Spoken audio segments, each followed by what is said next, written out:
And I want to be clear, my intent by posting this video is really not to anger anybody. It's just really to make people think.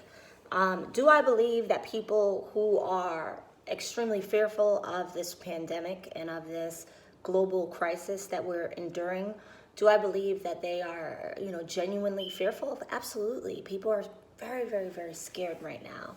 And the media is continuously feeding into that fear. You'll see all day the numbers of COVID deaths all day. And people are traumatized. People are going to need extreme therapy, healing, from this.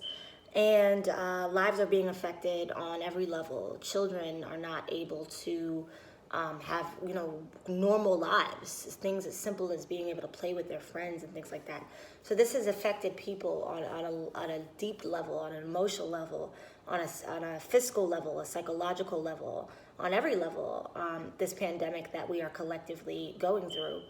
And, I think that part of what I want people to do right now is to find balance. So I posted a link, I'll post a link below about my family. Here she goes again talking about her family.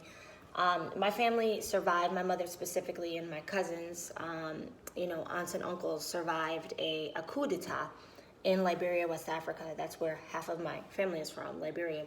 My father's from Jamaica, Queens, New York, so I'm African American. And what did the coup d'etat do? It destroyed the family economically.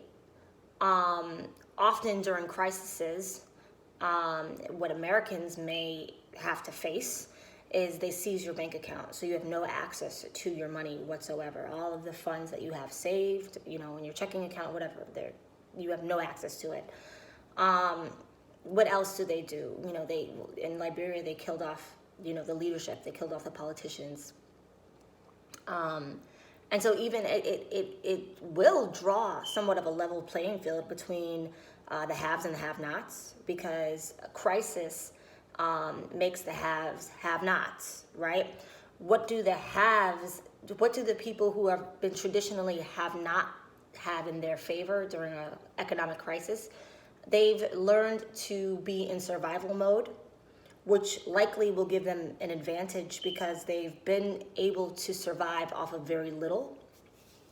And so going back to my family in Liberia, I have full faith that if things hit the fan in America the way that they've done that they did in Liberia and other third world countries, that my family, my relatives will probably be the best survivors because, survivors know how to survive. Whereas the privileged don't know how to go without because they've never had to.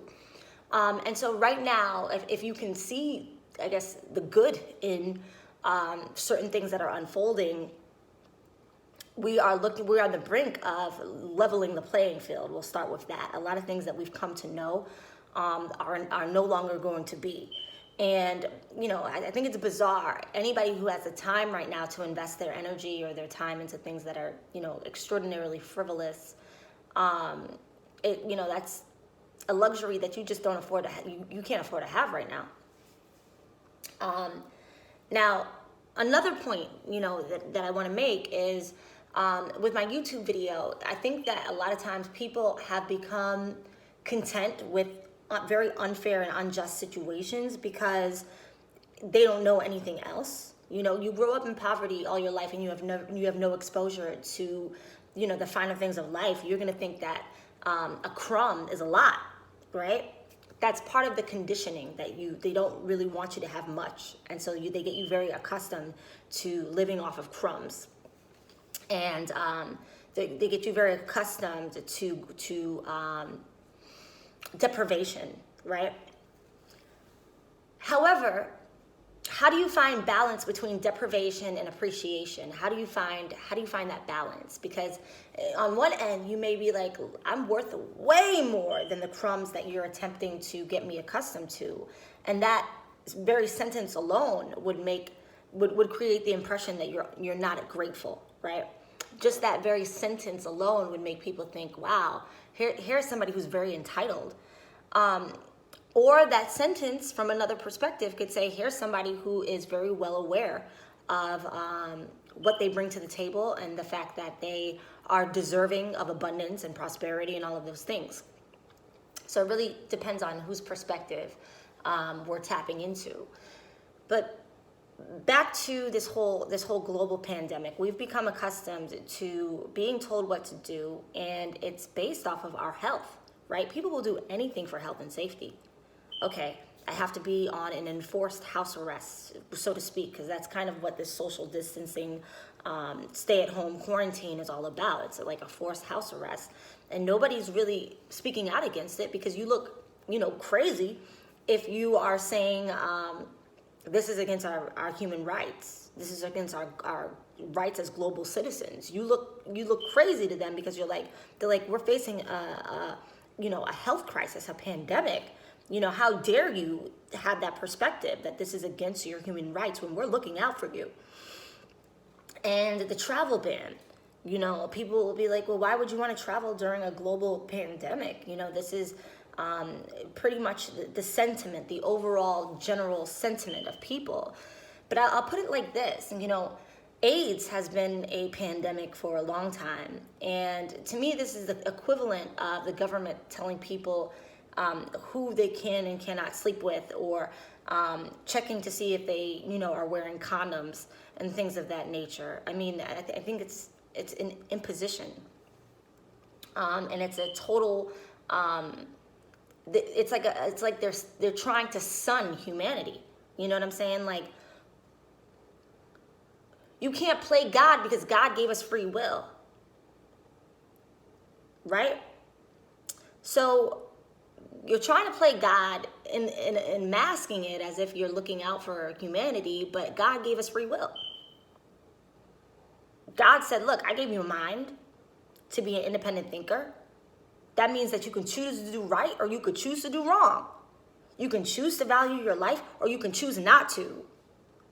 That is our right as human beings. So if I decide as an independent thinker, as a child of the Most High, that I'm going to take my chances and deal with the repercussions of that, that is my human right. Period. Why are you trying to govern me and tell me that it's for my safety? No. I know best. I know best for you. I'm going to tell you where you can and cannot go. I'm going to tell you what you are and are not allowed to do for your safety. For your safety.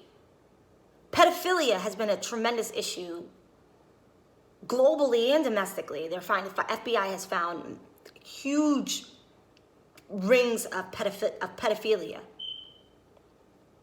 Why have we not quarantined all the pedophiles? To me, that's a crisis. Why aren't all the pedophiles quarantined? And so we have to begin to look at these things as absolute imposition and an absolute over control. And we have to look at it with a questionable eye to say, wow, there's a lot of crises that have been going on. Poverty is a crisis. Poverty is bad for someone's health. You don't have the money to be able to get good food, access to clean water, access to, you know what I'm saying? Why hasn't the government taken control over poverty? So we have to really begin to question these things. You have a voice, use it. The artists have remained silent. And that's a problem that I have as an artist, as a creative. And I will continue to write, and I'm going to continue to address these issues. Ralph Smart raised an excellent point. If this was the 60s, the Beatles would have been singing about this. Bob Marley would have been singing about this. Every single major artist would have been singing about these terms and this imposition in this pandemic. They would have been using their voice to tell people to fight for their rights. People would be marching and rioting in the streets. People wouldn't be so compliant. But these artists are talking about things that are meaningless. And don't get me wrong. You go on my Blessed Lyric, you go on my thing. I have songs about everything under the sun. Dance videos and all of these things. But it's time for us at least to use a portion of our voice to address these type of issues. Why are we remaining quiet about all of these things? About every single imposition that they've placed on us? Why are we remaining silent? And so I want everybody to put their thinking cap on, to become independent thinkers. Don't just go along to get along. Don't just be sheeple. Oh, well, the government said this. The news said this. They told me what to be scared about, so now I'm scared about that. Put your thinking cap on. Think a little bit deeper. Use your voice. Speak out. It's okay. I know everybody's not cool with this whole thing. I know people aren't cool with the quarantine. People aren't cool with the travel ban. Why are you so scared to talk about it? But ultimately, find a balance between gratitude and appreciation, and also the exercising your human rights to say, no, we're not okay with that situation. We're not okay with these situations. Find that balance between the two. Until next time, peace.